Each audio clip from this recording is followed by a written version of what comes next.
The 1970s weren't just a golden age of Saturday morning cartoons. They were also a strange experimental playground where networks tested bold, one-night-only animated specials. Some dazzled audiences, others vanished overnight. Forgotten tapes, buried controversies, and quiet bands kept many hidden. But what really happened to these curious pieces of animation history? Tonight, we unlock 18 forgotten made-for-TV cartoon specials from the 1970s. Some were delightful. Others were dangerous. The Thanksgiving That Almost Wasn't, 1972. Once aired as a family-friendly ABC special, The Thanksgiving That Almost Wasn't carried the aura of innocence. A young boy befriends a Native American child in the forests of early America, the two uniting to teach pilgrims and natives the meaning of friendship. On paper, the story was uplifting: unity, peace, gratitude. But whispers began. Critics noted its oversimplified portrayal of colonization, glossing over conflict in favor of cartoonish harmony. Some Native American groups accused the network of trivializing painful history for a holiday-themed children's cartoon. Sponsors quietly pulled ads after complaints, forcing ABC to limit reruns. Behind the scenes, animators later admitted the production was rushed. Budget cuts led to recycled backgrounds and stiff animation, fueling its forgotten reputation. The special aired sparingly through the late 70s, then quietly disappeared from primetime slots. For decades, it lived only in fuzzy VHS transfers recorded by devoted fans. Today, it occasionally resurfaces online, often sparking debate about representation and cultural erasure. The irony? A cartoon meant to unite ended up dividing audiences. Forgotten by networks, preserved by nostalgia, it remains a ghost of television's experimental past. A Cosmic Christmas, 1977. When CBC aired A Cosmic Christmas in Canada, it shocked viewers with its surreal imagery and quiet melancholy. The plot followed a young boy encountering alien visitors on Christmas Eve, creatures seeking to understand the holiday's true meaning. Unlike the sugar-coated jingles of American specials, this one felt strange. Critics praised its ambition. No laugh tracks, no goofy slapstick, just somber animation and cosmic wonder. But parents complained the alien designs were frightening. Children cried during broadcasts, and networks debated whether it was appropriate holiday fare. Rumors swirled that executives wanted a lighter, cheerier tone, but were overruled by visionary director Clive A. Smith. Production chaos nearly doomed the special. Animators, working under tight deadlines, slept in the studio. Voice actors recalled eerie, late-night recording sessions where the story felt more like a meditation than a cartoon. Though CBC reran it for a few years, the special faded into obscurity. Only later, through home video circulation, did it gain cult status. Today, it stands as a haunting reminder that not all Christmas specials were merry or meant to comfort. Sometimes, even children's television dared to look into the void. The Bear Who Slept Through Christmas, 1973. NBC promoted The Bear Who Slept Through Christmas as a whimsical tale. Theodore the Bear refuses to hibernate, curious about the human tradition of Christmas. Determined, he ventures into a brightly lit cityscape to discover the truth. It was quirky, charming, and filled with recognizable voices, including Tom Smothers and Barbara Feldon. Yet something felt off. Critics accused the special of being too commercialized, pointing out the numerous product placements within the animation. Coca-Cola logos flashed, store brands appeared, and toy ads seemed built right into the scenery. Parents complained it was more advertisement than story. Behind the scenes, animators confirmed that sponsorship money dictated many creative decisions. Rumor has it, entire sequences were storyboarded to please advertisers rather than advance the narrative. The backlash caused NBC to quietly retire the special after a few reruns. Still, children who saw it remembered its odd magic.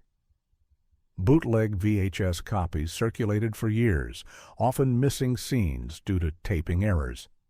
Today, it exists as both a relic of consumer-driven storytelling and a bittersweet holiday curiosity. In trying to capture Christmas, it captured the commercialization that defined an era. The Fat Albert Halloween Special, 1977. When CBS aired the Fat Albert Halloween special, it quickly drew attention. Audiences expected fun, safe humor. Instead, they got an unusually dark tale of superstition, bullying, and moral lessons wrapped in eerie imagery. The costumes were unsettling, the music ominous. Children cried, parents complained. At its core, the special was about fear, how kids treated each other on Halloween night. Albert and his friends faced off against older bullies while confronting haunted houses and shadows. But the tone was heavier than most cartoons dared. Some even accused the special of being too frightening for its intended audience. Production struggles added to the mystique. Writers fought over how scary was too scary. CBS executives demanded last-minute cuts, fearing backlash. Rumors claim entire sequences were removed before broadcast, leaving strange editing gaps that fans still debate today. Though rerun occasionally, it never gained the replay longevity of other Fat Albert episodes. By the early 80s, it disappeared from annual Halloween lineups. For those who remembered it, the special was unforgettable, a reminder that even children's animation could flirt with darkness. Forgotten by television, but burned into the memories of those who watched, it haunts nostalgia's shadowy corners. The First Easter Rabbit, 1976. Produced by Rankin Bass, the studio behind Rudolph the Red-Nosed Reindeer. The First Easter Rabbit seemed like a guaranteed classic. Narrated by Burl Ives, it followed the story of a stuffed rabbit magically brought to life to deliver Easter joy. The animation style echoed their beloved holiday works, promising charm and whimsy. Yet, unlike Rudolph, this special failed to connect. Critics called it uninspired and derivative. Parents complained that it borrowed too heavily from Frosty the Snowman, swapping snow for flowers. Rumors circulated that Rankin Bass rushed production to fill an Easter broadcast slot, recycling old character designs. The controversy deepened when viewers noted its religious undertones were strangely sanitized. Easter was stripped of its spiritual meaning, replaced with pastel bunnies and commercial imagery. Some saw it as harmless fun. Others accused it of cheapening tradition. Behind the scenes, animators later admitted the tight turnaround left no room for polish. Ratings lagged, and NBC quickly buried it under stronger seasonal programming. For decades, it circulated only in fan collections, never reaching the same cultural permanence as Rudolph or Frosty. Today, it exists as a curious footnote, a holiday special that tried to hop into immortality but was quietly forgotten. The Mouse and the Mayflower, 1972. NBC unveiled The Mouse and the Mayflower with grand ambition. Narrated by Tennessee Ernie Ford, it dramatized the Pilgrim's voyage across the Atlantic through the eyes of a mouse named Willem. Educational yet entertaining, the special attempt to blend history with whimsy, teaching children about Thanksgiving. But not everyone was charmed. Critics blasted its historical inaccuracies, accusing it of reducing real struggle into cartoon cliches. Some educators complained it trivialized indigenous cultures, flattening their role into stereotypes. Controversy grew when advocacy groups petitioned NBC to stop reruns. Behind the curtains, animators were split. Some believed in the special's mission, others admitted it was network propaganda dressed as a cartoon. Production was reportedly chaotic, with scenes rewritten after backlash over cultural sensitivity. These edits left odd pacing and abrupt tonal swings. The special aired for a few years before fading from rotation.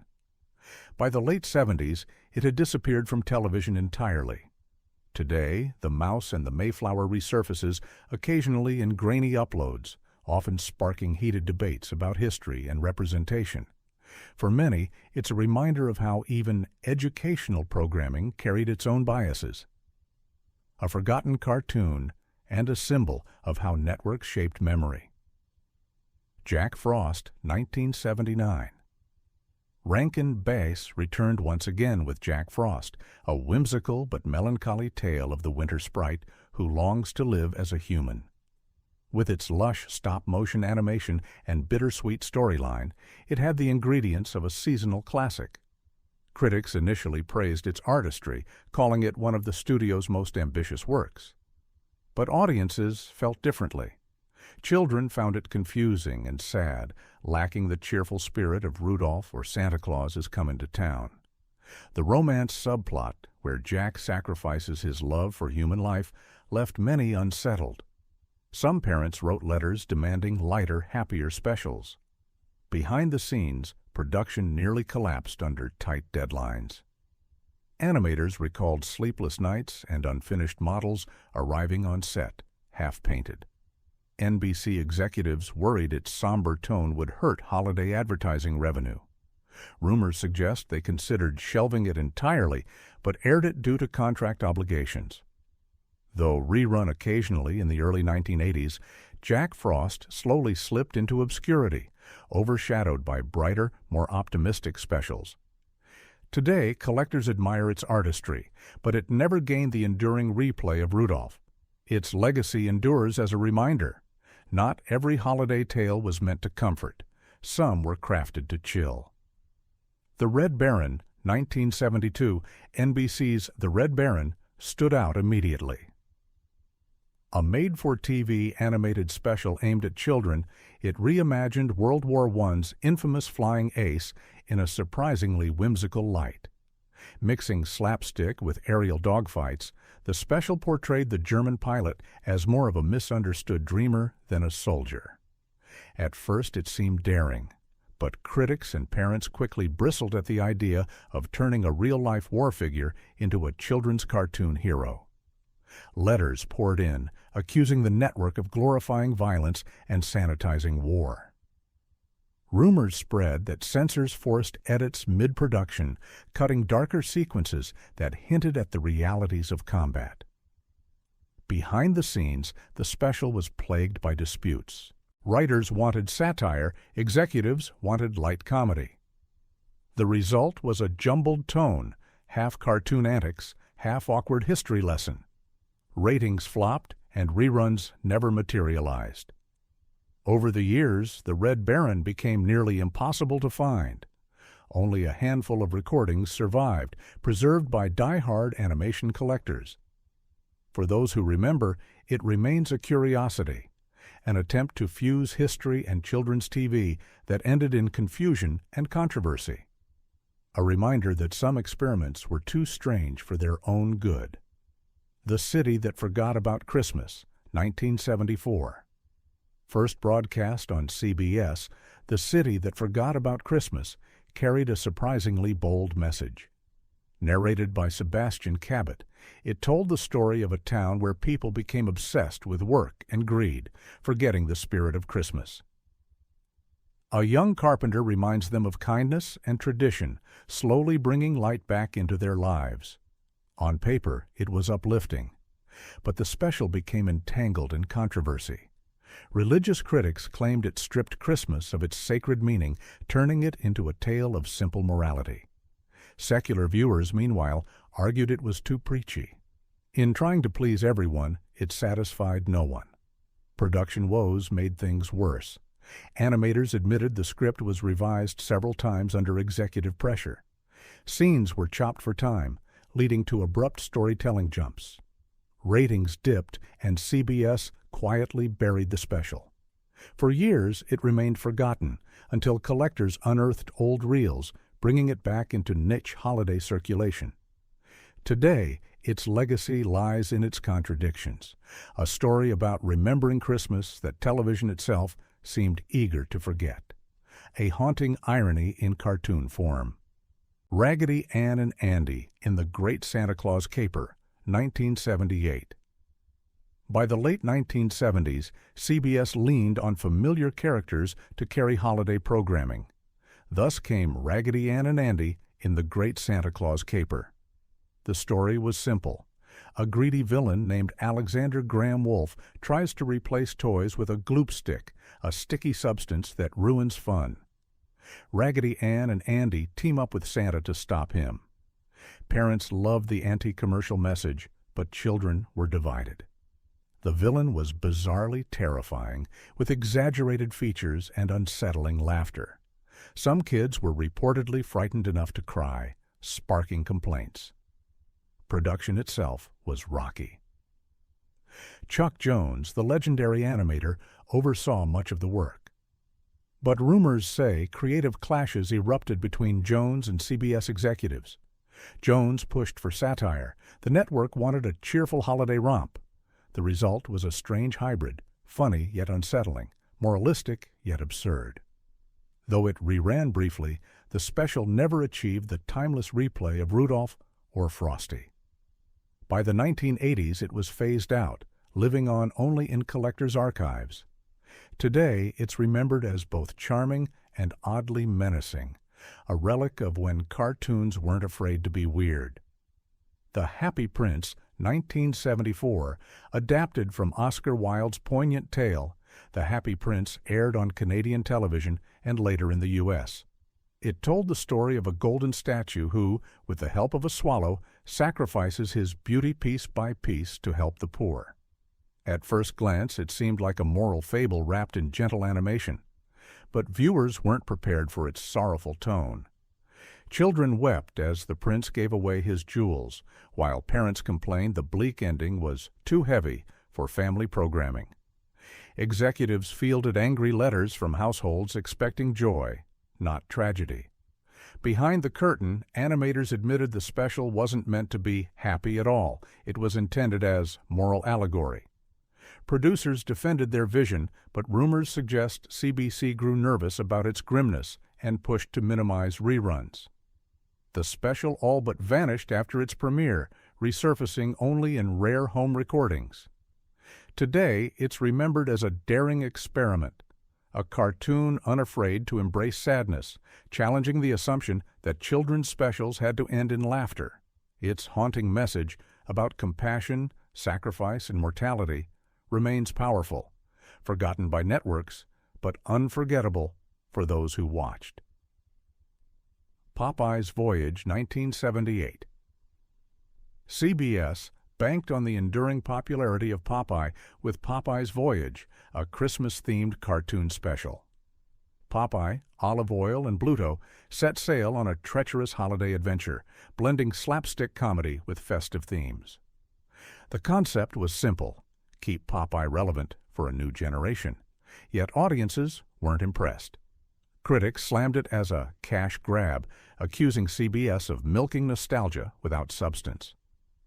Parents complained about the violence.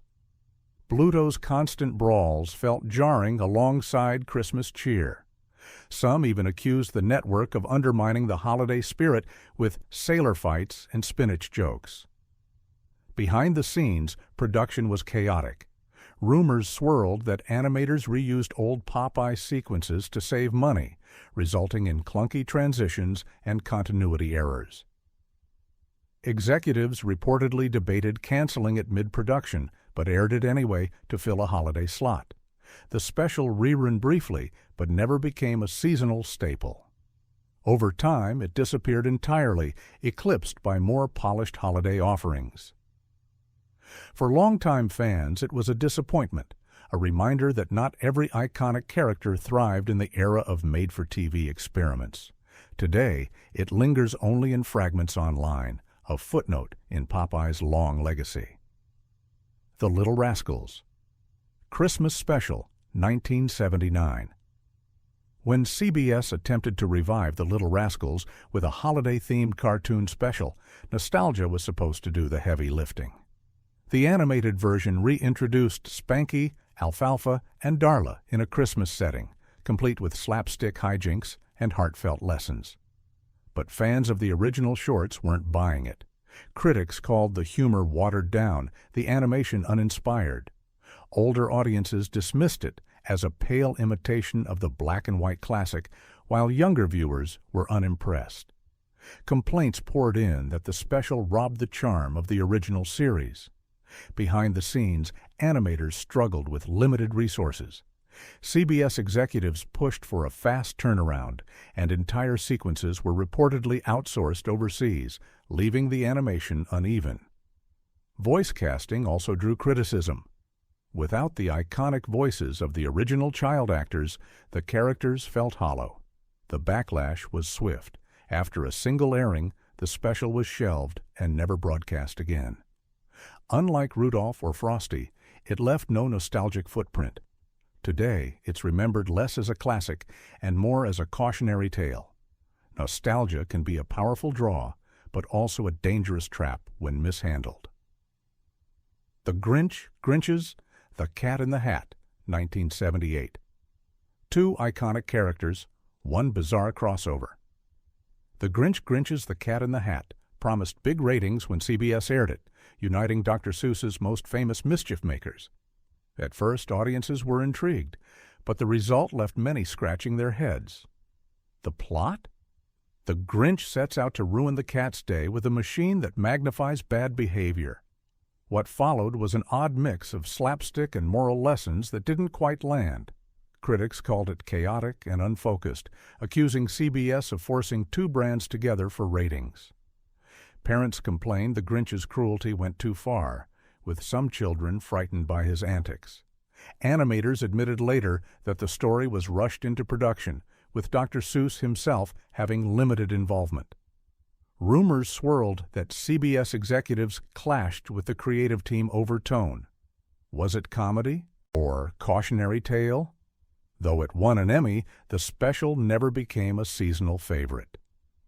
Reruns faded, overshadowed by the original How the Grinch Stole Christmas.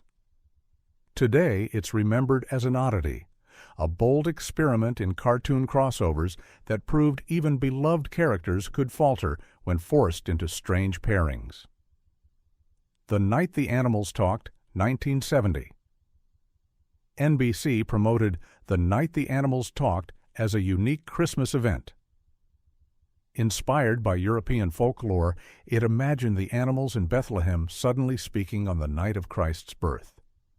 At first, it seemed like an uplifting story of unity and compassion told through charming animation.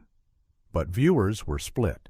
Some found it reverent and touching, while others accused it of trivializing sacred tradition.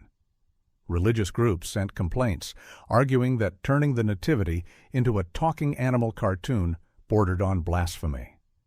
NBC nervously reduced reruns after the backlash. Behind the scenes, animators recalled creative tension.